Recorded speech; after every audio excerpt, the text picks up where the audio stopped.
Selamat datang kembali di channel Ini Kisah. Sebelumnya kita telah membahas peradaban Korea kuno. Kali ini kita akan membahas peradaban negara tetangganya, yaitu Cina kuno, yang di dalamnya memiliki beberapa dinasti dan juga zaman tiga negara, atau Three Kingdoms, atau yang dikenal juga dengan nama Samguk, yang terdiri dari kerajaan Wei, Wu, dan Su, serta tidak lupa juga beberapa peninggalan besarnya. Sebelumnya jangan lupa untuk like dan subscribe channel ini ya, biar makin berkembang, dan juga jangan lupa follow Instagram dan TikTok Ini Kisah untuk info menarik lainnya. Letak geografis Cina kuno. Selama ribuan tahun, masyarakat Cina kuno tertutup dari pengaruh dunia luar, yang mengakibatkan cara hidup yang berkembang di Cina kuno cukup sangat berbeda dengan daerah peradaban kuno lainnya. Cina merupakan negara besar yang terletak di bagian timur benua Asia.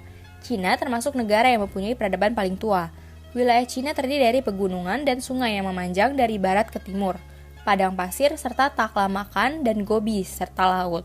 Cina mempunyai 3 sungai utama, yaitu Sungai Kuning atau Huanghe, Sungai Yangtze atau sungai terpanjang di Cina, dan Sungai Siqiang. Kehidupan Cina kuno. Peradaban Cina kuno berkembang di kawasan lembah Sungai Huanghe. Sungai Huanghe tersebut berhulu di pegunungan Kuen-Lun di Tibet dan bermuara di Laut Kuning. Disebut Sungai Kuning karena setiap kali banjir sungai itu membawa banyak lumpur yang berwarna kuning. Sejak zaman Neolitikum, sekitar tahun 5000 sebelum Masehi, masyarakat Cina kuno telah mulai mengusahakan pertanian di sepanjang lembah Sungai Kuning. Di sana mereka menanam buah-buahan, kacang-kacangan, serta sayur-sayuran. Mereka juga memelihara beberapa hewan untuk diternak. Kebudayaan masyarakat yang bertani ini dikenal dengan sebutan kebudayaan Yangshou. Masyarakat petani Cina mulai membangun perkampungan dan menggunakan peralatan dari batu untuk bekerja di ladang.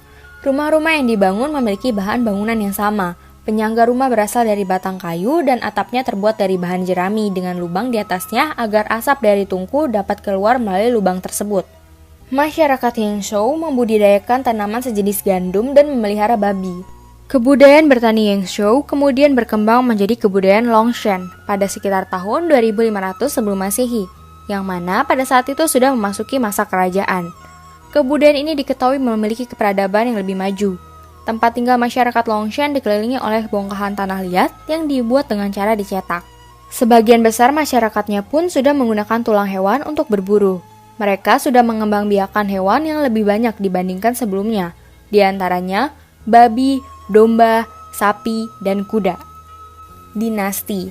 Dinasti dalam bahasa Indonesia disebut wangsa, yang merupakan kelanjutan pemerintahan kerajaan yang diturunkan dari raja kepada anak raja, dari anak raja ke cucu raja, dari cucu raja ke cicit raja, dan seterusnya dalam satu garis keturunan, atau penurunan tahta kerajaan dari generasi ke generasi, di mana masih satu garis keturunan yang sama. Beberapa dinasti terkadang ada yang putus dan disambung dengan dinasti lainnya. Pada zaman dahulu, negara Cina mengalami pergolakan sosial politik yang mengakibatkan wangsa Cina mengalami perubahan besar. Menurut informasi yang kami dapatkan, diperkirakan kerajaan Cina pertama dimulai tahun 2100 sebelum Masehi dan dilanjutkan dinasti lainnya sampai tahun 1911 Masehi, dengan susunan dari awal sampai akhir masa dinasti, yaitu yang pertama dinasti Xia pada tahun 2100 sebelum Masehi sampai 1600 sebelum Masehi. Yang kedua dinasti Shang pada tahun 1600 sebelum Masehi sampai 1046 sebelum Masehi. Yang ketiga dinasti Zhou pada tahun 1046 sebelum Masehi sampai 256 sebelum Masehi. Kemudian zaman kekaisaran. Ada dinasti Qin atau Qin pada tahun 221 sebelum Masehi sampai 206 sebelum Masehi. Ada dinasti Han pada tahun 206 sebelum Masehi sampai 220 Masehi. Selanjutnya ada zaman tiga negara pada tahun 220 sampai 280 Masehi. Selanjutnya dinasti Jin pada tahun 280 sampai 420 Masehi. Selanjutnya dinasti Utara dan Selatan pada tahun 420 sampai 589 Masehi. Selanjutnya dinasti Sui pada tahun 589 sampai 618 Masehi.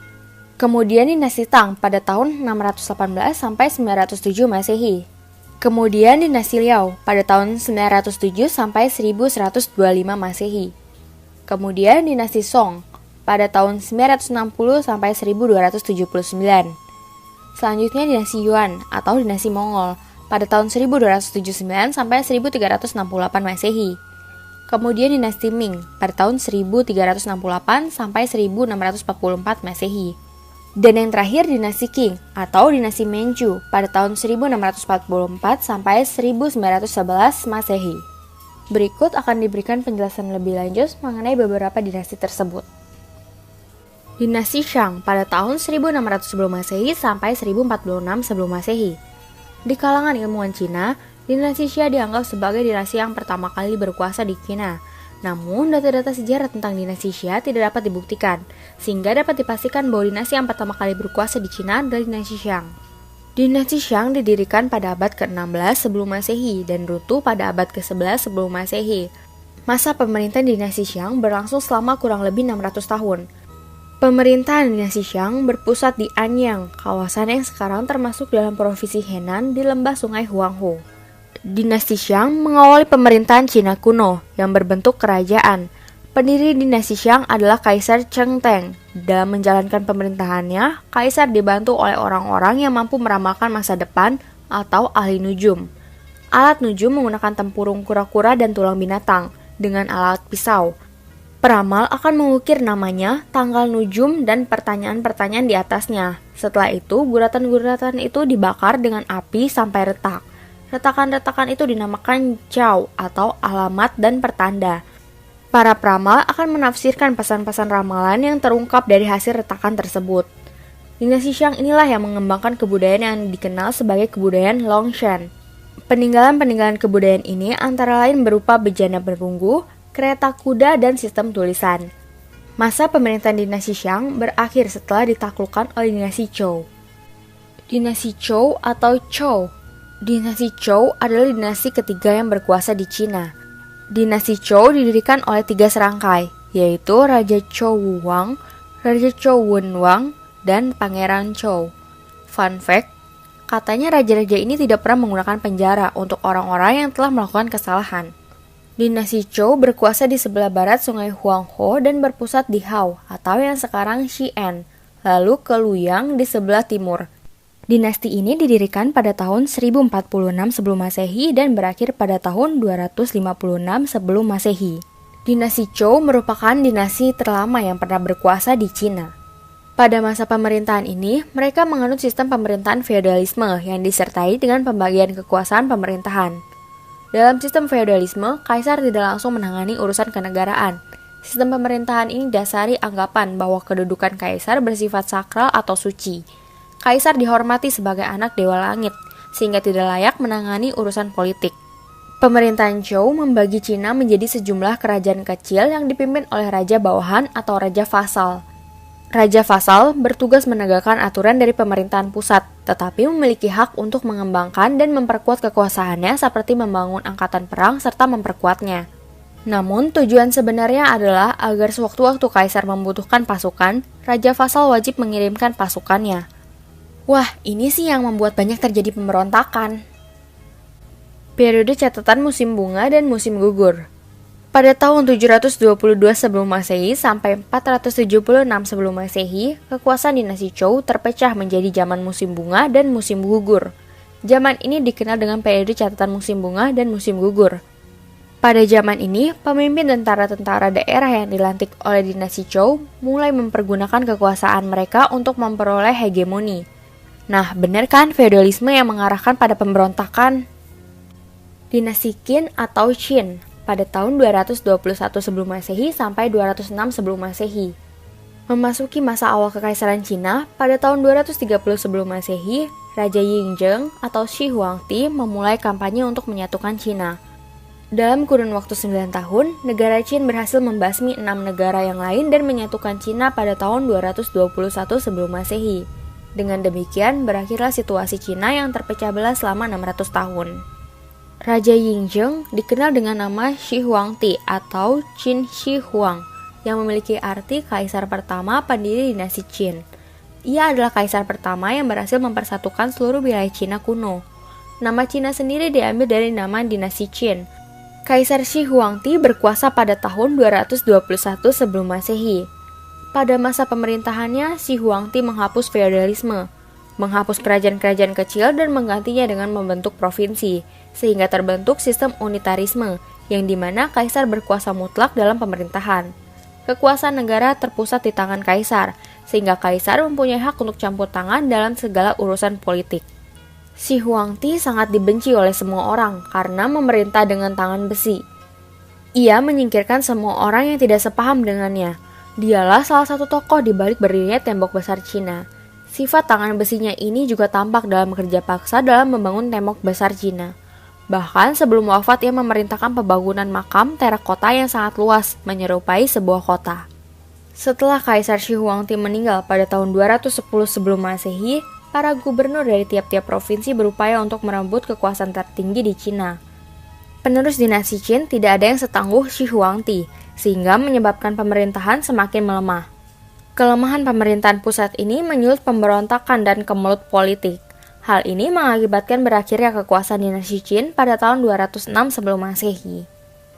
Dinasti Han pada tahun 206 sebelum Masehi sampai 220 Masehi. Dinasti Han didirikan oleh Liu Beng, seorang petani yang memimpin pemberontakan rakyat dan meruntuhkan dinasti sebelumnya, yaitu dinasti Qin pada tahun 206 sebelum Masehi. Dinasti ini merupakan dinasti pertama yang memeluk falsafah Konfusianisme yang kemudian menjadi ideologi semua rezim hingga akhir kekaisaran Cina. Masyarakat Cina menganggap bahwa masa pemerintahan dinasti Han merupakan zaman keemasan, kesatuan, dan damai. Masyarakat Cina sering menyebut diri mereka sebagai orang-orang Han. Kaisar termasyhur dari dinasti Han adalah Kaisar Han Wuti yang memerintah pada tahun 140 sebelum Masehi sampai dengan 87 sebelum Masehi. Wuti dikenal sebagai kaisar perang karena keberhasilannya dalam peperangan. Zaman Tiga Negara pada tahun 220 sampai 280 Masehi. Zaman Tiga Negara atau yang dikenal dengan nama Samkuk. Di penghujung dinasti Han, di mana Cina terpecah menjadi 3 negara yang saling bermusuhan, yaitu Wei, Wu, dan Shu. Dalam sejarah Cina, hanya ada satu kaisar tunggal yang berkuasa. Namun, di zaman ini tidak ada satupun negara yang dapat menaklukkan negara lainnya untuk mempersatukan Cina, sehingga muncullah 3 negara dengan kaisar masing-masing.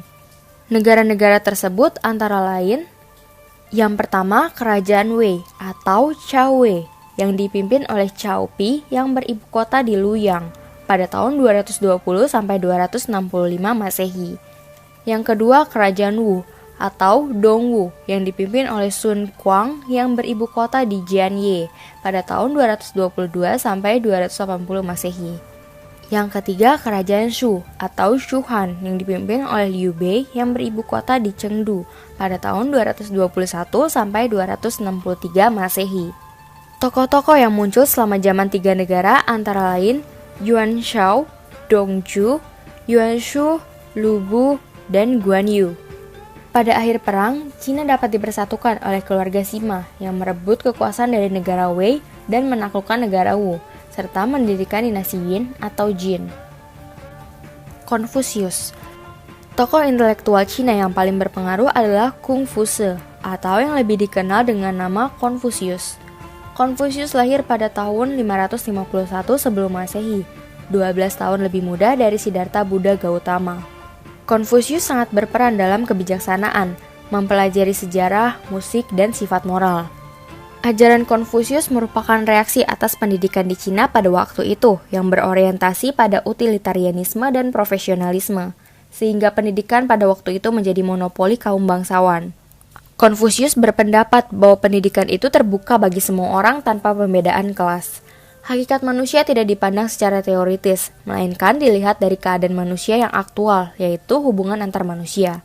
Bagi Konfusius, kodrat manusia tidak terpisahkan dari alam semesta, karena manusia adalah bagian konstitutif dari alam semesta. Alam semesta diselidiki oleh manusia bukan untuk dikuasai, melainkan untuk dipahami hubungannya dengan manusia. Yang terpenting bukanlah menguasai alam, tetapi menguasai manusia sehingga tindakannya selaras dengan alam. Manusia harus berhubungan dengan alam secara indah dan harmonis. Ia memperkenalkan idealis manusia sempurna yang dirumuskan dengan istilah Kyunse, yang bila diterjemahkan istilah ini berarti orang bijaksana, berjiwa kesatria, mencintai rakyat, dan berani. Orang yang selalu hikmat akan langit, yang memahami ajaran langit. Ajaran Konfusianisme mengutamakan kejujuran dan ketulusan dan berfokus pada 5 hubungan sosial, yaitu: yang pertama, hubungan antara hukum dan pokok persoalan. Yang kedua, hubungan antar orang tua dengan anak. Yang ketiga, hubungan antara suami dengan istri. Yang keempat, hubungan antara kakak dan adik. Dan yang terakhir, hubungan antar teman. Filsuf terkenal dari Cina. Filsafat di Cina sangat terkenal di dunia, yang mana 3 filsuf terkenal lahir pada zaman dinasti Zhou, yaitu yang pertama, Lao Tse. Ajarannya terkenal dengan nama Tao Te Ching atau ajaran Tao. Ajaran Tao mengajarkan manusia untuk semangat dalam menapaki kehidupan dan mengajarkan manusia menerima nasib hidup, menyelaraskan kehidupan atau hidup harmoni dengan alam semesta dan kehidupan yang kekal abadi. Yang kedua, Kung Fu Tse. Ajarannya bernama Konghucu. Ajaran tersebut mengajarkan seni berpikir dan sikap hidup yang harus dimiliki oleh seseorang dan keluarga. Raja harus bijaksana dan arif kepada rakyatnya. Yang ketiga, Meng Ji. Meng Ji merupakan murid dari Kung Fu Tse, yang mengajarkan watak sejati manusia yang memiliki sifat bajik dari Tien yang berupa cinta kasih, kebenaran, berbudi, bijaksana, dan dapat dipercaya. Kepercayaan masyarakat Cina kuno. Kepercayaan masyarakat Cina kuno bercorak politeisme. Selain menyembah dewa-dewi, masyarakat Cina kuno juga memuja para leluhur. Menurut kepercayaan mereka, semua peristiwa yang terjadi di dunia ini merupakan petunjuk dari para dewa. Pemujaan terhadap dewa-dewi dilakukan dalam kuil. Salah satunya yang terkenal yaitu kuil Dewa Langit. Mereka memuja dan menganggap dewa-dewi tersebut memiliki kekuatan alam. Selama masa akhir pemerintahan dinasti Han, antara tahun 50 sebelum Masehi sampai dengan 100 Masehi, agama Buddha mulai tumbuh dan berkembang di Cina. Masuk melalui para pedagang yang lewat jalur sutra atau melalui saudagar kapal dari Samudra Hindia. Arsitektur Cina. Masyarakat Cina kuno telah mengenal arsitek menara dan bangunan lainnya. Arsitektur Cina berkembang dari konstruksi bangunan pribumi yang muncul sejak manusia mengenal peradaban. Bentuk khasnya adalah struktur rangka kayu yang berukiran dan berdiri di atas pasangan bata beratap kerucut dengan penjorokan yang lebar. Dinding luar maupun dinding pemisah ruang tidak berfungsi sebagai pemikul beban atap, melainkan hanya sebagai pemisah ruangan. Oleh karena itu, dinding dipasang hanya jika diperlukan penyekat ruangan. Dengan mengatur perbandingan antara dinding yang terbuka dan tertutup, perancangnya dapat memasukkan cahaya matahari dan udara yang dibutuhkan sesuai dengan kebutuhan. Salah satu peninggalan arsitektur Cina adalah bangunan tembok besar yang dibangun pada masa pemerintahan Shi Huangdi dari dinasti Qin. Tembok ini dibangun untuk menangkal serangan suku pengembara. Tembok besar tersebut terkenal dengan sebutan The Great Wall of China dan merupakan salah satu keajaiban dunia. Beberapa peninggalan Cina kuno. Yang pertama, tembok besar Cina atau The Great Wall of China. Tembok raksasa ini merupakan benteng pertahanan yang didirikan pada tahun 210 sebelum Masehi oleh Kaisar dinasti Qin, yaitu Shi Huangdi. Pembangunan tembok besar yang sampai saat ini masih berdiri merupakan ide dari dinasti Zhou, yang pada saat itu membangun tembok-tembok yang tidak dapat dinaiki tetapi masih dapat dilewati dengan mengelilinginya. Maka Shi Huangdi membangun sampai ke barat dengan tujuan agar musuh harus berjalan memutar ke Tibet untuk sampai ke Cina Utara. Pembangunan tembok ini dilakukan dengan memaksa para petani dan para tawanan. Para pekerja yang mati dalam proses penyelesaian pembangunan tembok dikuburkan dalam bangunan tembok tersebut. Yang kedua, kuil langit atau Tianten atau Temple of Heaven. Di masa lalu, kuil ini selalu dikunjungi para kaisar dari era dinasti Ming hingga zaman dinasti Qing. Di kuil inilah kaisar-kaisar di era itu menggelar ritual penghormatan agar para dewa mau memberikan hasil panen yang terbaik. Kuil langit mulai dibangun dari tahun 1406 hingga 1420 di era Kaisar Yongle dari dinasti Ming. Yang ketiga, kota terlarang atau Forbidden City.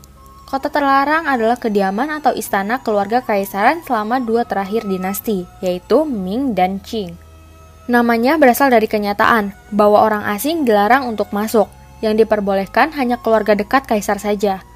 Untuk keluar masuk kota terlarang harus dengan seizin kaisar. Kota terlarang dibangun pada tahun 1406 hingga 1420. Kawasan itu layaknya kota dengan 980 bangunan di atas lahan seluas 720.000 meter persegi. Secara total, istana ini memiliki 9.999 kamar. Hal ini dikarenakan angka 9 dianggap keberuntungan dalam konsepsi Tiongkok. Yang keempat, makam Shi Huangdi atau Terracotta Army. Makam ini dibangun Shi Huangdi, kaisar pertama Tiongkok dan pendiri dinasti Qin yang memiliki obsesi terhadap keabadian. Terdapat 7.000 hingga 8.000 patung prajurit terakota, kuda, dan sekitar 100 kereta perang kayu. Para patung tersebut menggunakan senjata asli yang dirancang sedemikian rupa sehingga secara otomatis dapat melukai siapa saja yang berani memasuki makam tersebut. Pada tahun 210 sebelum Masehi, Kaisar wafat dan dimakamkan dengan disertai tentara dan tukang pembangun makam tersebut. Peninggalan sejarah lainnya antara lain, yang pertama kalender. Peninggalan bangsa Cina tersebut pada awalnya digunakan untuk menghitung masa bercocok tanam dan masa panen. Namun, dalam perkembangannya, kalender tersebut telah mengalami kemajuan dengan adanya penanggalan Shou untuk berdagang dan pengembangan bisnis di Cina. Kalender Cina terkenal dengan kalender Imlek, di mana penanggalan Cina juga digunakan untuk astrologi dalam menentukan rasi bintang dan pelayaran. Yang kedua, seni lukis. Seni lukis mengalami perkembangan yang sangat pesat pada awal masa dinasti Han, di mana setiap karya lukis dan gambar dipajang di istana raja. Seni lukis yang dibuat terbuat dari tinta khusus dan dipajang di dalam istana kerajaan. Teknik melukis yang terkenal pada zaman itu yaitu melukis pada keramik, yang mana mengalami kemajuan pada masa dinasti Han. Lukisan penyu dan lukisan guci mengalami kemajuan yang sangat pesat dan mengawali masa menengah pada zaman dinasti dan kerajaan di Cina. Yang ketiga, kertas. Kertas pertama kali ditemukan di Cina. Ditemukan secara tidak sengaja pada sebuah kain kering yang dipadatkan dengan adonan di dalam dan membentuk selembar kertas. Kertas pertama ditemukan pada masa dinasti Han, yang terbuat dari campuran daun nanas, kulit kayu, dan serat pohon. Ditemukan oleh Cai Lun pada tahun 105 Masehi. Yang keempat, uang kertas dan cek. Mata uang kertas pertama di dunia ditemukan di Cina. Dikenalkan oleh dinasti Tang sekitar tahun 650 Masehi sebagai alat tukar uang logam dan cek. Sebab pada waktu itu membawa uang receh yang banyak beresiko terhadap perampokan, sehingga dinasti Tang memberikan garansi berupa uang kertas atau cek sebagai pengganti alat tukar uang receh. Yang kelima, tinta. Tinta pertama ditemukan di Cina pada zaman dinasti Qin secara tidak sengaja saat mencampurkan kerak lampu minyak atau ublik dengan lem, sehingga menghasilkan tulisan minyak atau terkenal dengan tinta minyak. Kemudian tinta menyebar ke India dan disempurnakan di India yang dibuat dari bahan peach, tulang binatang, dan campuran lainnya. Yang terakhir, kain tenun sutra. Bangsa Cina merupakan penemu kain sutra pertama di dunia yang terkenal halus dan lembut dengan tenunan yang bermotif dan berharga mahal. Kain sutra ditemukan pada masa dinasti Qin, yang awal mulanya kain sutra ditemukan secara tidak sengaja oleh permaisuri kerajaan Leizhou yang seringkali melihat kepompong di pohon mulberry. Tanpa sengaja, permaisuri menjatuhkan kepompong ke dalam cangkir teh kepunyaannya dan memperhatikan isi dalam teh tersebut yang berubah menjadi helaian-helaian benang yang halus dan panjang. Lalu sang permaisuri menyuruh para dayang dan selir kerajaan untuk mengambil benang-benang dari kepompong ulat sutra dan disulam menjadi sebuah kain tenunan yang halus dan lembut, juga sangat kuat daripada kapas. Pada waktu itu, kebangkitan era kain sutra di Cina mengubah wajah Cina menjadi negara penghasil sutra pertama yang berkualitas. Hal tersebut mengawali zaman keemasan pakaian tenun di dunia dan zaman dibukanya jalan sutra pertama. Sekian pembahasan kali ini, semoga bermanfaat bagi kita semua. Terima kasih sudah menonton dan sampai jumpa di video selanjutnya. Oh iya, jangan lupa follow TikTok dan Instagram Ini Kisah ya.